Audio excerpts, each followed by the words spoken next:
মাটির হাঁড়ি বিক্রি করে এই লোক আসছে, আর আমার মেয়ে ইচ্ছা মতো চিল্লাচ্ছে আমিও কিছু রাখার জন্য। ওর উদ্দেশ্য এখানে চুলা বিক্রি করছে, চুলার জন্য তো গেলাম।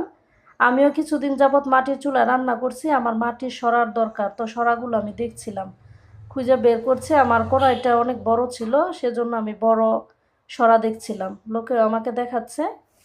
তারপর হচ্ছে গিয়া আর এখন দেখা যাচ্ছে মাটির মানে যে কোনো জিনিসই দেখলে খুব ভালো লাগে, ব্যবহার না করলেও কিনতে খুব ইচ্ছে করে। আর মাটির জিনিসের দামও 90 কিন্তু এখন 90 অনেক। আর করে 40, হুম। 130 130।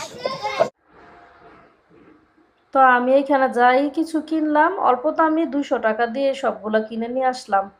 সরাটা বেশি দরকার ছিল, সেজন্য নিয়ে আসলাম। তো আমি এখানে কি কি নিয়ে আসলাম আমি দেখাচ্ছি। আমি 2টা সরা নিয়েছি, 2টা হাঙ্কি নিয়েছি, তারপর হচ্ছে গিয়া আর না কি নিয়েছি, ও আর জলবিরা নিয়েছি 2টা, ওই যে পিঁপড়া উঠে শীতের দিন তো, আর আমার মেয়ের জন্য একটা চুলা। এগুলাই আর কি নিলাম, শখ লাগে দেখলে। মাটির জিনিস মানে দেখলে ইচ্ছে করে যে কিনি। আর ব্যবহার করতেও মানে মাটির চুলা যখন রান্না করি তখন খুব ভালো লাগে। তো এগুলোই আমি কিনে নিয়ে আসলাম, দেখাইলাম।